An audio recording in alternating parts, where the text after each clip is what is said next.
সিন্দুরকে সৌভাগ্য সূচক বলা হয়। কি বলা হয়? সৌভাগ্য সূচক। সিন্দুরম শোভনম নিত্যম সৌভাগ্যম সুখবর্ধনম। যেই স্বামীর দৃষ্টি নিজের স্ত্রীর সিঁদুরের উপরে পড়ে, স্ত্রীর মুখ দেখলো তো মুখ দেখলে সব থেকে আগে মাথার মধ্যে সিঁদুর কেন লাগানো হয়, কপালের মধ্যে সিঁদুর কেন লাগানো হয়? অনেকে ভাবে, আজকাল তো নতুন নতুন ফ্যাশন, তো অনেকে কি করে এখানে সিঁদুর লাগিয়ে নিল, এখানে টিপ লাগায় না, বা এখানে সিঁদুর লাগায় না। কেন? বলে কপালটা ফ্রেশ থাকবে, কেউ যেন দেখতে না পায়। এখানে লাগাবে তাও চুলটাকে একটু সরিয়ে একটু স্টাইল করে লাগাবে, আবার ঢেকে দেবে। এইসব সিঁদুর লাগাবার কোনো মানে নেই। সিঁদুর কেন লাগানো? যখন স্বামীর দৃষ্টি সেই সিঁদুরের উপরে পড়ে, স্ত্রীর মস্তকে ধারিত সিঁদুরের উপরে পড়ে, তখন সেই স্বামীর আয়ু বৃদ্ধি হয়। খুব মন দিয়ে শুনবে। সিঁদুর কিসের জন্য?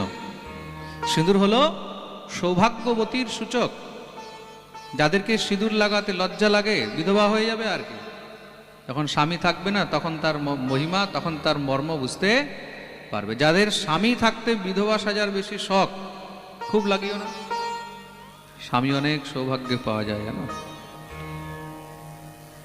যাদের স্বামী নেই তাদেরকে জিজ্ঞাসা করো স্বামীর দাম কি।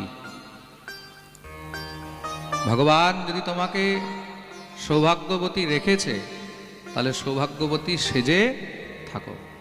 এই শৃঙ্গার অনেক ভাগ্যে পাওয়া যায়, সবার কপালে শৃঙ্গার জোটে না। যদি ভগবান তোমাকে স্বামী দিয়েছে, স্বামী জীবিত আছে, তার মানে কি শৃঙ্গার করে থাকো। যে শৃঙ্গার করে থাকে তাকে লক্ষ্মী বলা হয়। কি বলা হয়? আর যেই নারী স্বামী থাকতে শৃঙ্গার করে না, তাকে অলক্ষ্মী বলা হয়। কি বলা হয়? জোরে বলো। যেগুলো সকালে 9টার থেকে 9টার সময় উঠে, 10টায় উঠে, 12টায় উঠে, যেগুলো হোম যজ্ঞ ভালোবাসে না, যেগুলো ঠাকুর ঠুকুর ভালোবাসে না, ঘরের মধ্যে পুজো পাঠ ভালোবাসে না, যে তোমার মতন এরকম দরিদ্রতা নিয়ে থাকতে চায়, হ্যাঁ, যারা এলোমেলো থাকে, নোংরা থাকে, তুমি আজ থেকে তাদের ঘরে গিয়ে বাস করবে। প্রেম সে বলো। যেই ঘরে সকাল বেলায় ঘর দুয়ারে জল দেয়া হয় না, যেই গৃহের মধ্যে ঘরের মধ্যে ঝাড়ু মোছা হয় না, সন্ধ্যাবেলায় যে গৃহের মধ্যে প্রদীপ দেওয়া হয় না, ঘরের দুয়ার মোছা হয় না, খুব মন দিয়ে শুনবে, যেই গৃহের মধ্যে স্ত্রী সুসজ্জিত হয়ে থাকে না, যেই গৃহের মধ্যে নিত্য কলহ হয়, সেখানে কার নিবাস হয়? জোরে বলো। অলক্ষ্মীর নিবাস হয়। বলিয়ে ভক্তবৎসল ভগবান। বুঝতে পারলেন তো লক্ষ্মী কাকে বলে আর অলক্ষ্মী? এই দুইজন কে ছিল? জোরে বলো। বোন ছিলেন। তো বোনের মধ্যেই কত পার্থক্য। এক বোন আর দ্বিতীয় বোনের স্বভাবের মধ্যে কতটা পার্থক্য। তার জন্য স্ত্রীকে সবসময় সুসজ্জিত থাকা উচিত, সৌভাগ্য চিহ্ন সবসময় ধারণ করে থাকা উচিত। গলার মধ্যে সৌভাগ্য চিহ্ন ধারণ করবে, কানের মধ্যে সৌভাগ্য চিহ্ন ধারণ করবে, নাসিকার মধ্যে সৌভাগ্য চিহ্ন ধারণ করবে, ললাটের মধ্যে সিঁদুর ইত্যাদি ধারণ করবে। স্বামীর যখন দৃষ্টি তার মধ্যে পড়ে, তখন কি হয়? তাতে তার আয়ু বৃদ্ধি হয়, সেই স্ত্রী সৌভাগ্যবতী হয়।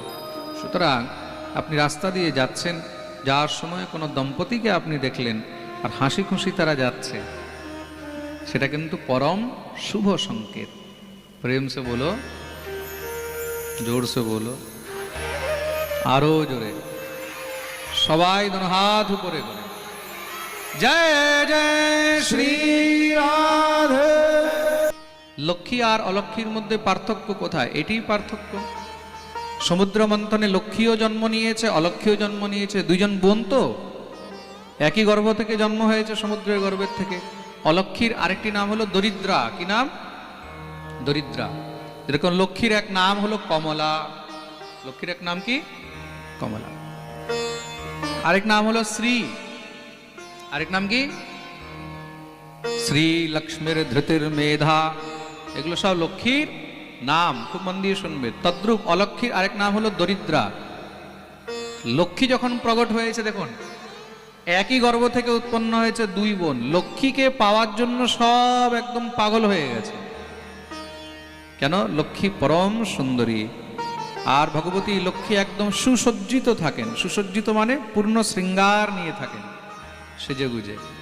লক্ষ্মী কিন্তু নোংরা থাকতে পছন্দ করেন না। আর কেউ যদি নোংরা থাকে লক্ষ্মী তাকেও পছন্দ করেন না। আর লক্ষ্মীর পরে যখন দরিদ্রা বেরিয়েছে, যখন অলক্ষ্মী বেরিয়েছে, অলক্ষ্মী কিরকম? বলে মহারাজ চুল ভালো করে আঁচড়ানো নেই। অলক্ষ্মীর পুরো বর্ণন রয়েছে। হ্যাঁ, কেশ প্রসাধনম নাস্তি নচ মুখ তথা মার্জনম। না মুখের মধ্যে কোনো সেই দিব্যতা, না সেই শ্রী, না সেই উজ্জ্বলতা, দেখে মনে হচ্ছে দুঃখী দুঃখী। কার সঙ্গে কথা বললেও মুখে হাসি নেই। আর কেশশূলিন্য সদা, কেশশূল, চুল ছোট ছোট।